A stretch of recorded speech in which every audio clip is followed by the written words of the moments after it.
It's morning here when we're recording this. Good morning, everyone. Welcome to Arts for the Health of It. I'm your host, Richard Wilmore. And I'm Constanza Rader, and we have such a treat for you guys today.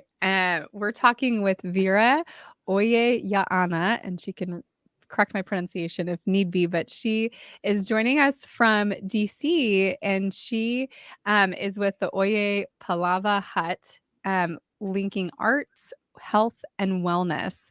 They have an amazing program in DC, and it's just so cool. I don't even want to talk about it because like she explains it so well. And anyway, it's so cool. I know we've been talking to her for about a half an hour before this, and I feel like we should have just recorded that and then been done with it because she has so many great stories and she's funny. And we're actually going to start it off with her with laughter, which I love. Laughter yoga. Woo-hoo. Yes. Did you know, Stanzi, that this week is Community Health Improvement Week? Ooh, I did see that. Can you tell us more about it? I hope so, because I have notes right here on this card. It's June 5th through 11th is Community Health Improvement Week, and that is honoring those working to improve health and well-being of individuals and communities and advance health equity. And I was doing some research on it, and I want to put that in the comments if my mouse works. There it is. It's too far away and I'm not wearing my glasses. But I'm going to put this, the American Hospital Association has a really great website with all kinds of things for healthcare workers, healthcare like hospitals, and then people in the community to kind of get involved. And they have a hashtag CHI week that you can use.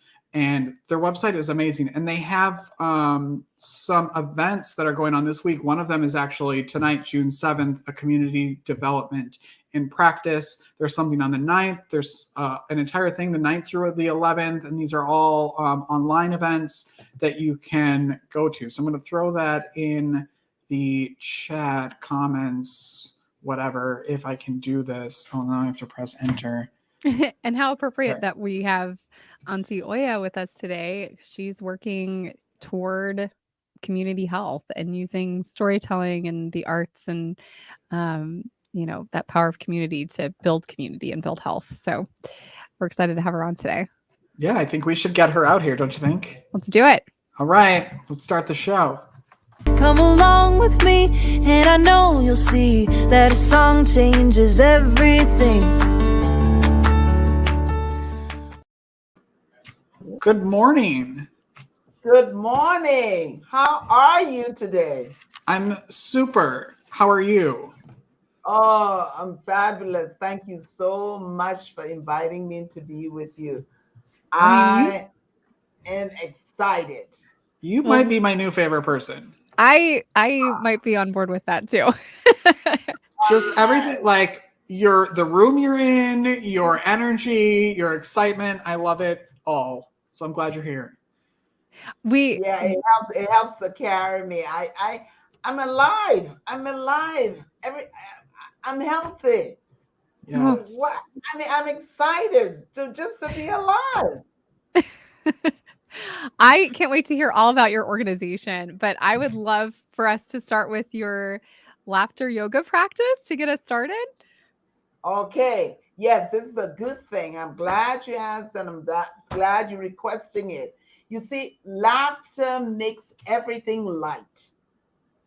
Laughter makes you feel like you're on top of the world. Whatever worries you have, once you start laughing, and it's spontaneous, and what it does, it affects everybody.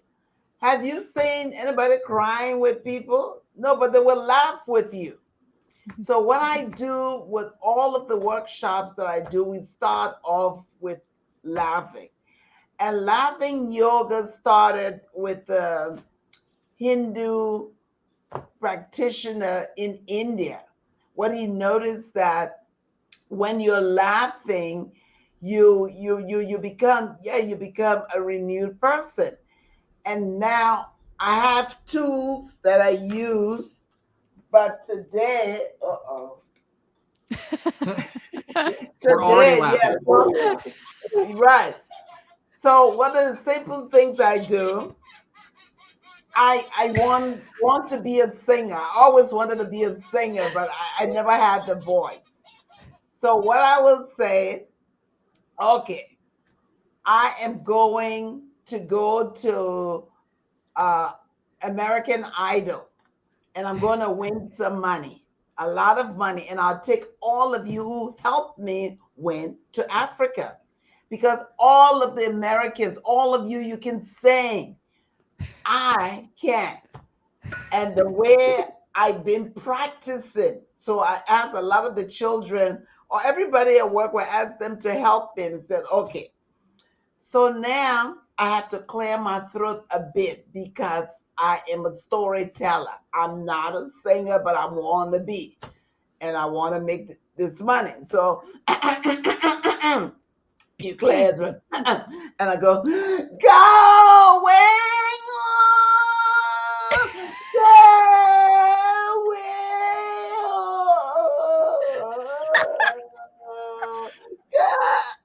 how does that sound? That's better than I can do. Oh, The commitment. Oh my gosh. I can make it jazz if you want. Oh. Going down, going up, going up, going up, going up. If you're just listening, you're Oh. gonna have to go and look up the video of this because her facial expressions are. We might have to turn this priceless. into a video only, not even audio. So now I would say to them, so what do you think? We said, now. And I've had it where people have paid me not to sing. Oh no. Please, They've I've paid you used not it to sing? Please don't sing. Because That's a let me good tell you gig. where in a cancer center. So for 10 years, I worked with patients in cancer wards by 4 hospitals in Washington, D.C. But when they get the news that they have cancer, that is devastating for a lot of people. So I decided, well, what I need to do is take music down there and laughter. So when you come out of that room and you come into the waiting area, I'm there. So if I'm not playing Bob Marley, then I'm laughing. And so the patient comes in and says, well, what kind of crazy woman is in here? And then the watchman, then they start laughing. So they've just been told they have cancer. But they're laughing because it's infectious. I am laughing. Everybody's there laughing. So you're laughing. And then somebody will say, you know what? Don't sing no more. Because I do my free spiel. If guys say, yes, $25, please, please. Just don't sing. Oh, okay. I won't sing. So then I found out what people were paying me to stop singing. This is a fundraiser. You know, they can make it work. And that's what that's what it's done. So, but the children, what I like about kids because of their honesty and they don't have any filters. So I'm in a hospital room, so I go from room to room, and I'm talking with this patient, and I told her about my singing, and so I started. She said she was a voice teacher. I said, oh, great, you can teach me. And I went, going up. And then the little boy says to his grandma, Mom, she can't sing. Ma, let her stop. Oh, he said, oh, Junior, don't say that to the lady. She's trying. So she's trying to keep a straight face. And the little boy said, Mom, she can't sing. Eventually, I say, you know what? I agree with Junior. I can't.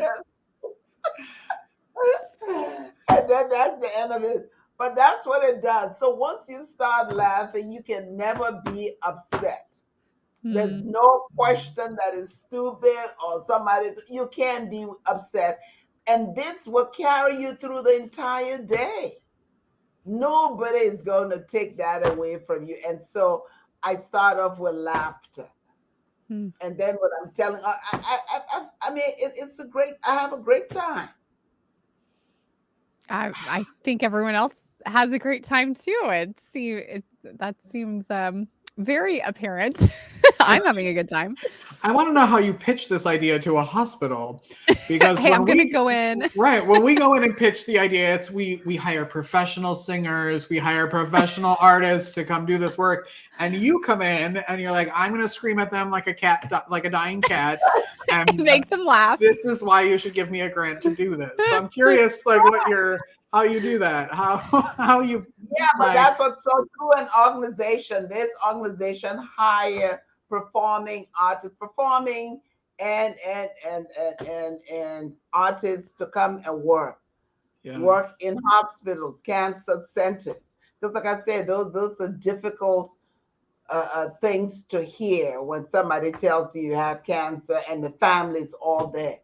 And so for 10 years, this nonprofit organization called Smith, it used to be called Smith Farm, now it's Smith Center. And so they hire performing and visual artists. And so I would go in to take you on a tour to Africa, anywhere you want to go. So one time this lady said she wanted to go to Las Vegas. I said, okay, let's go. We went to the bar. We ordered martinis. We started. She says, oh, let's get another 10 martinis. I said, oh, no. She said, but let's keep doing it. And she had a great time. So what happens the minute the patient starts working with you, the patient forgets that she's in pain. Mm-hmm. So the activity, especially the laughter, takes away the pain. So the patient will later on say, I was in pain, but I'm not. So I teach that. And another thing I often used to teach them is telling their stories, because the thing they would say to me, well, there's no one to listen. I said, no, go to the store, go to Radio Shack, buy a small recorder, because in storytelling, two things you need. You need to use your imagination and you need listeners. Guess what? You be your own listener. Take whatever you want, record, and plus play. You play it. And then you can be your own listener. So don't wait for people to show up. You pretend. Because even when I want to rehearse as a solo person, I use the mirror. And again, telling them about laughter. Yeah. Go to the mirror if you want to start laughing earlier and start making faces. This is why I wanted her as close to the camera as possible. Oh my gosh. This is the best. It reminds me of a quote, and I'm not going to remember it, but essentially it was like laughter turns tragedy on its head and it allows us to be a victor instead of a victim when we laugh, especially when we laugh at hard things or laugh at ourselves when we're being silly. I want to hear more about your organization too. Can you tell us a little bit about Oyé Palaver Hut? Tell us about it. Tell us the idea behind it and what you guys do. Well, I am a storyteller, professional storyteller. And so I teach communities, schools, community center, how to tell their stories. And so we do everything about Africa. I will take you on a tour. So we go through the music. If you want to play the djembe, the African drums, if you want to play the keyboards, if you want to dance, if you want to tell your story. So we do the entire spectrum of activities. And the kids have choices. So Palaver Hut has been around since 1993 in Los Angeles. And then here we started 1996. And so this is what I've been doing. I work with a lot of artists. I've worked with a dancer, I work with a drummer, all of these are all masters. So our activities, high energy and first class, because all of these people, and that's why I always have to look for grants to pay. Because the one thing I want to make sure that the artist is being paid. And so we do this 3 or 4 times a week, and it's after school. And sometimes we have special events. So when we are coming up with our programs, we invite children. Believe you me, if children could write their own checks, I wouldn't hang with adults. I would hang with them. One thing I like about kids, I've never heard a kid say we can't.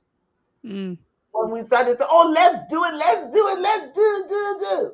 I mean, when it's jumping up, I mean, and I like that. I like that energy. I like the fact that they're excited. You take the same information to most adults. Oh no, well, we're gonna do this. Who's gonna call somebody? You think we can really pull this off? So when I'm with the children, I never hear that. With the adults, that's what I hear. And so I bring them to the table with me and I take their ideas to the adults. The other thing I let the children know is I work for them. We work for them. And the teacher said, oh, don't tell them. I said, I need to tell them to empower them. Because if the children are not there, who are you going to teach? And a kid one time did ask me that question because I was in one of these low income neighborhoods and I didn't know the children were, they were not interested in what I had to say. And they were misbehaving. So I asked each one of them to leave the room. Well, with 15 kids, I had none. Then one kid, 7 years old, he comes back and he says, where are the children, Auntie Oyé? I said, oh, I asked them to leave because they were misbehaving. He said, but who are you going to teach? I said, you're right. No one. He says, you want me to tell you how you can get them back? I said, yes, please help me. He said, okay, let's go to CVS and buy some candy. I said, candy? I don't want, he said, you want them back or not? This is their choice. You want the kids? I said, he said, then you got to go get the candy. Okay. So I went with him. We went to the store. Then he comes back and he calls them. She's got candy. He's making this announcement. She's got candy. Everybody runs. And then when I bought licorice, so I'm going to divide. I said, oh, you have to share. Where they're giving each other the tiniest pieces. And I said, oh, that is Auntie Oyé, I can't give them all of what I have. I can only give them this much. And I said, oh my God. So one thing I found out, I often ask the children to teach me how to teach them. Okay, and it works. Once you bring them in as a partner, you don't have a problem. Because our office, one thing they will do, I used to have another one, I put her in charge, shut up! I said, oh no, you can't be screaming. Shut up! That's all she would scream. I said, oh God. So the minute, and the other thing we have a nutrition program where they become chefs, where everybody wants to be a chef, and then they start giving themselves French names. Oh. They connect cooking with France. Oh, my name is Pierre. And then they come with an accent. I mean, how a 5-year-old come up with this? So they're the best people on earth to teach, really. I have the best time. I look forward to meeting them every day. When I get through with this interview, I've got a session. And so now the new program I'm teaching them is jazz appreciation. So I'm teaching them about the great jazz masters, because jazz is America's indigenous music. Mm. And so I told them about Charlie Parker. You all know Charlie Parker, the famous uh, saxophonist. And so this little kid comes to me. She's 5 years old, and I tell the story about Charlie Parker. She says, "No, Auntie Oyé, his name is Charlie Brown." I said, "No, this because she knows her Charlie Brown is her Charlie Brown." So she thought I was making a mistake. So she pulled in my coat. "No, Auntie Oyé, it's Charlie Brown." I tried to tell her about Charlie Parker. She wouldn't listen, so I gave up.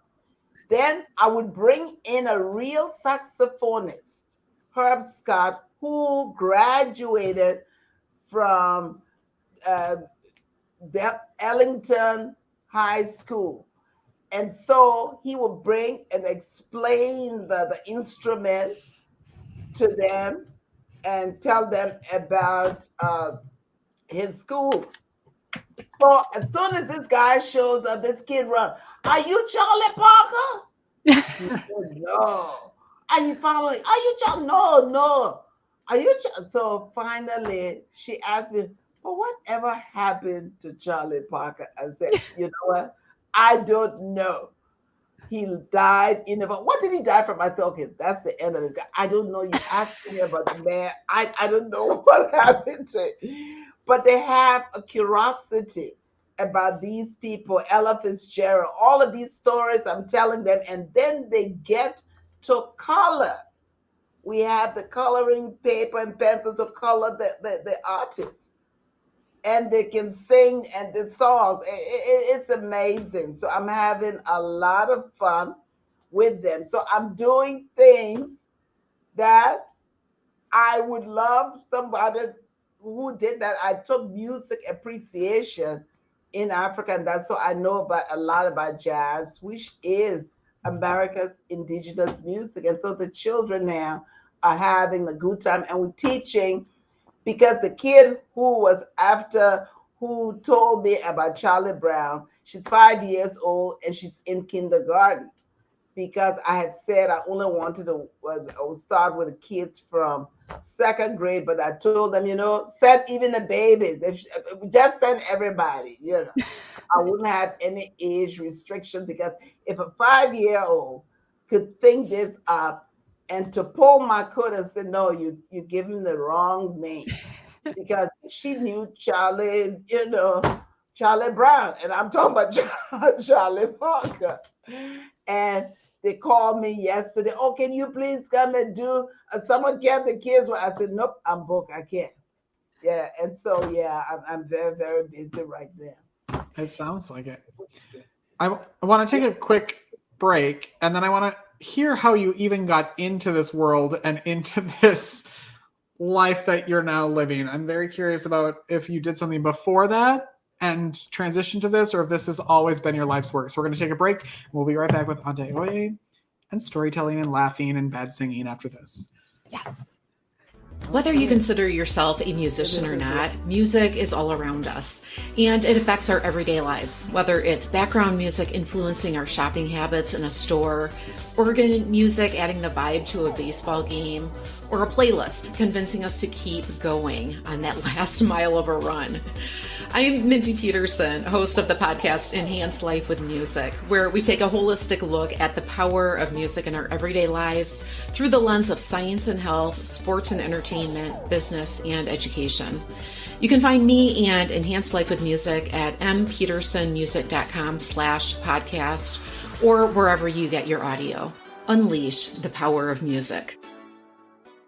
Medical professionals are burning out at an alarming rate. Burnout can cause health workers to feel hopeless, trapped, helpless, worthless, depressed, sleepless, and tired. By joining the Hearts Need Art Gratitude Grams program, medical staff receive a personalized email and video from a musician, an artist, or writer once a week that includes a message of thanks, an encouraging song, uplifting poem, or a simple art activity. After watching their Gratitude Gram, participants report feeling more hopeful, empowered, energized, and appreciated. If you are or know a healthcare worker that would like to receive free Gratitude Grams, please visit heartsneedart.org.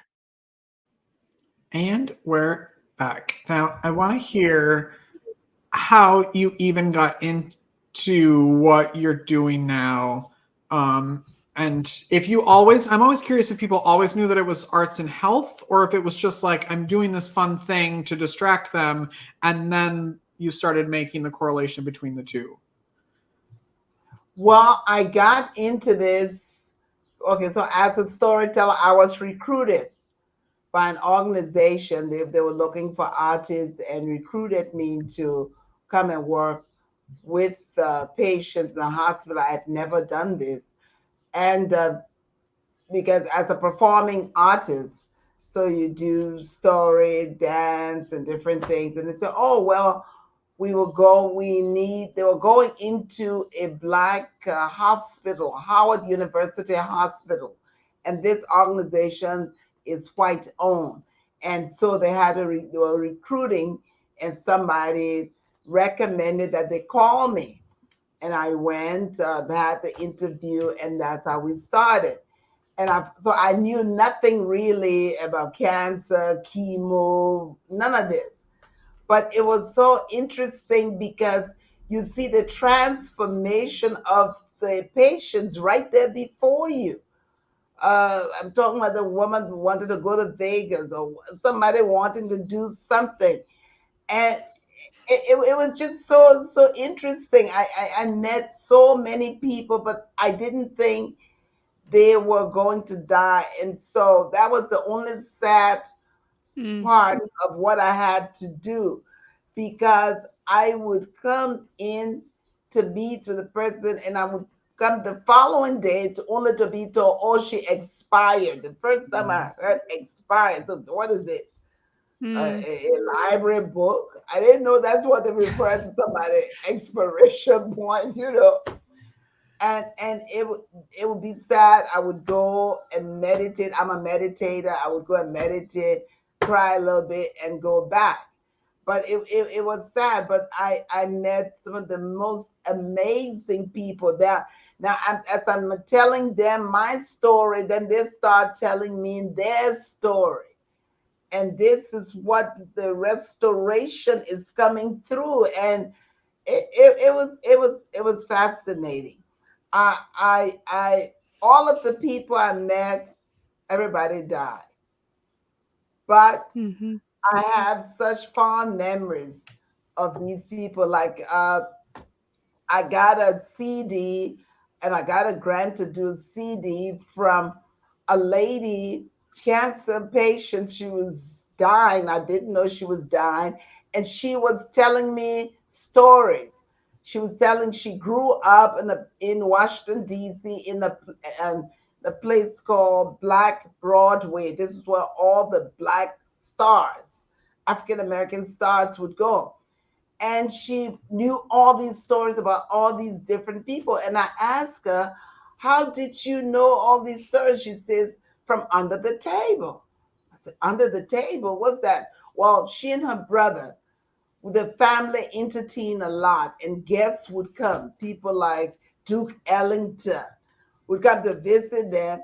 And so they went underneath the table. So the people did not know they were under the table listening. And I said, oh my God, at that moment, it was revealed to me to do a story and name it Stories Under the Table. Consuelo, I'll never forget it. The following day, when I got there to see Consuelo, she died that night. So I believe she just brought me the information. And so I won a grant, and I did these stories with and the name of the CD is Stories Under the Table. But like I said, this was new to me. I had no idea I was going to be doing anything like that, and loving every moment of it. It was I met amazing people. It was. Whew, it took my breath a lot of times, and I'm so grateful I had this opportunity. The other sadness, I work with sick children, And this one kid, she's about 10 years old. And I went to see her one day and she says, I'm going to be dead by tomorrow. Kids, because they don't have any filter, they just matter of fact, oh, I'm going to be dead by tomorrow. Huh? Hmm. She says, because, oh, they have given me up. Really? I said, hi, but she said, I'm giving myself up too. I go, oh my God, how can a little kid say this? I mean, oh my God. So now imagine trying to sit there and keep a straight face. The only way I could do that is through laughter. I had to tell funny stories for myself. Hmm. So that's where the healing comes in. Because this kid had resigned herself, oh, I'm leaving 2 days. But I couldn't handle it. So let's start doing stories. I tell one funny story, she tell a funny story. And we're trading stories back and forth. Yeah, she was right. 2 days she was dead. And all I could think about was the happy times I had with her. Hmm. Yeah, So, this. so how did you go from that to starting your organization? Oh, well, I always had the organization, but of course, Oh, I when see. you come to a new place, I was just doing this for a minute. I still did my performing. So my performance, yeah, my I started my organization 1993. And yeah, so when I came to Washington, D.C. To do a program for Bill Clinton's inauguration. That was 1996. And it didn't happen. I was too embarrassed to return to LA. So I just stayed. Hmm. Now, I was foolish enough. I didn't know in Los Angeles that people send you money, and I didn't. My organization wasn't a nonprofit, but when I came here, I was told it had to be a nonprofit to be able to receive money from the general public.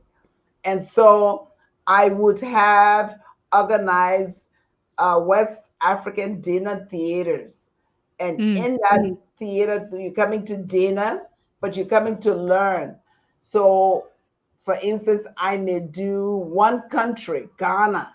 So I would do the food, the fashion, the history, and the culture. And people from that country would be there.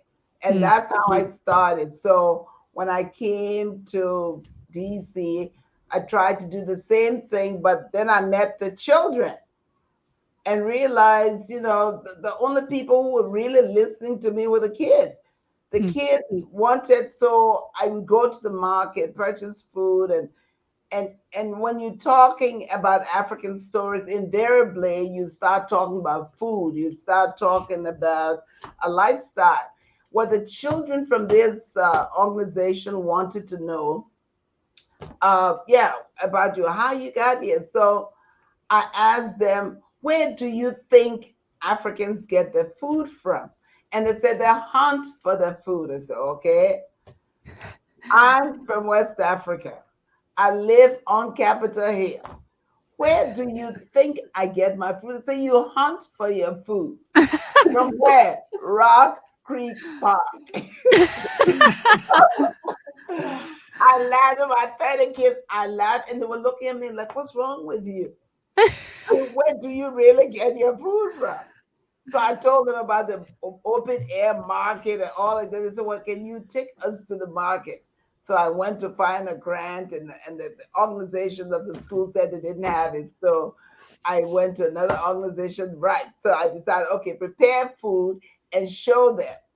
When the kids came to this event, they didn't eat. They wanted to ask, how come the rice is red? Then I made chicken. I roasted chicken. Where's the box the chicken came out of? Because they used to get the chicken in Kentucky Fried Box. Where's that box? Where's the box the juice came out of the Kentucky? And then I said, okay, you got to go to the market. And then this one kid asked me, can you do an African food workshop? And that's how I pivot. And from that day, I decided, these are the people I'm going to give the information to.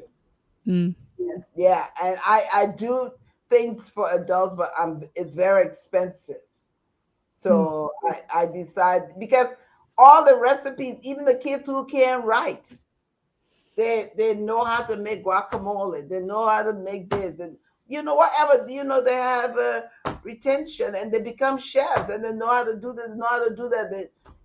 And kids have given me recipes, like I make this spinach and cilantro. The kids said, because we know from spinach, from the character. Popeye. Right. So that he said, oh, the spinach is bland. Can you mix it with something else? And one day I'm mixing it with cilantro, and again, oh my God, this is nice. And we ate it with couscous. And when I Ooh. told him, I said, oh, Aaron, this came out. Aaron is still cooking today. He says, okay, let's do it. And we made couscous and that. So Sounds delicious. yeah. So the other thing, all of them know how to make fruit salad. We make fruit salad. We have a chopper. We have everything, and we use yogurt dressing. So everybody I've worked with, every kid knows how to make a fruit salad, and I can never make enough. They would eat it up. And so it just became, it's like I've been doing this my whole life, and like I said, I'm enjoying it because the children come up with ideas and they ask questions. So when you are the chef for the day, then you will ask your friend, what is this? How do we put this together? Why do we put this together? So they can give them that explanation.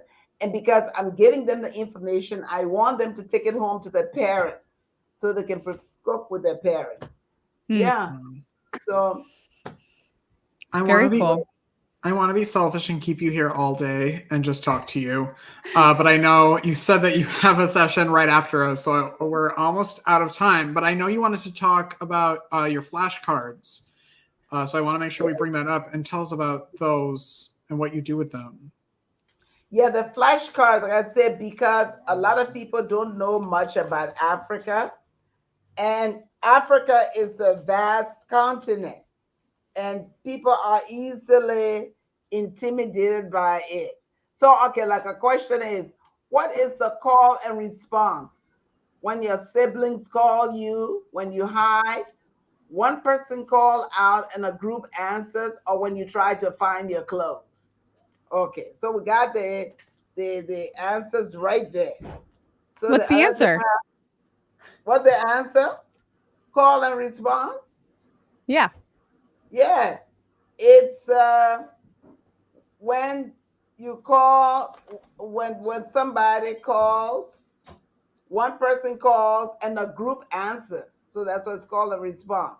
Oh, Okay. gotcha. The other one we have, what are the drums used for in Africa apart from music? A, to test students. B, to cook in. C, to communicate messages. It would be C, to communicate messages.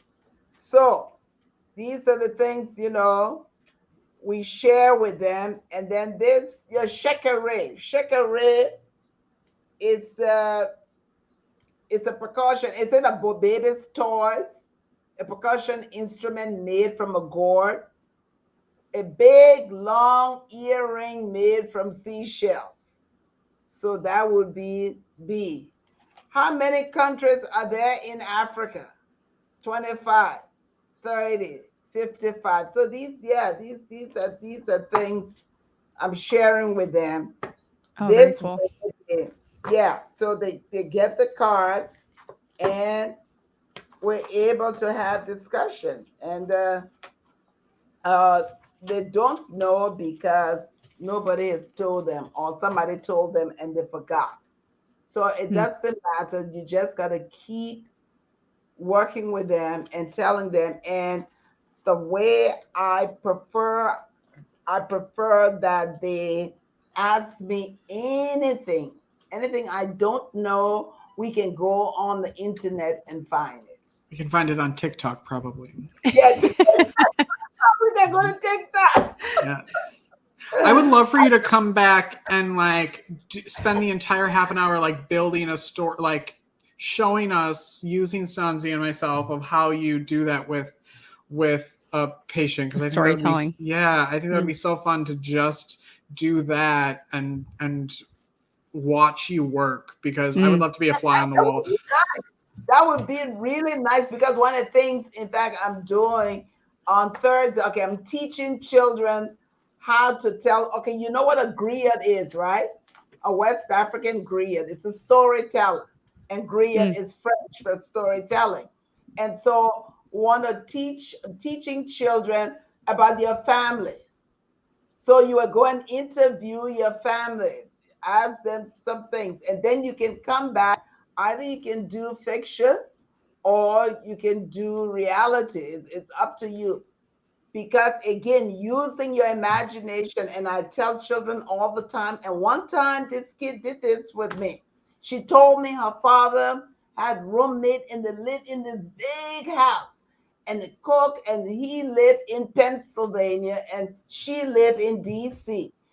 But I didn't really, I was kind of concerned. How come she always going to visit her father? He could never come and visit. So, but the story was so compelling. 3 days later, I see the grandmother on the street, and I told her, oh, China told us this fabulous story about her father. She said she's never seen his father. The father been in jail since she been born. So, oh my God. So I said, but don't let her know that I know the truth. But she used, this is the story she wanted. I didn't know that's what they call the big house. It's mean jail. I didn't know. So she's telling me, someone who's not come from her culture, and that, but that story was amazing. Because I mean, she took me to the house. I sat at the table. I was in the kitchen, and I go, oh my God, this is fabulous. She's never seen her father because he's been in jail. Wow. But she used her imagination. Yep. Oh, so good. The work you're doing is so important and beautiful. And thank you for taking time to come on and share it with us. This has been so much fun. And thanks for making us laugh and sharing stories. And this has been so great. Thank you so much for coming on.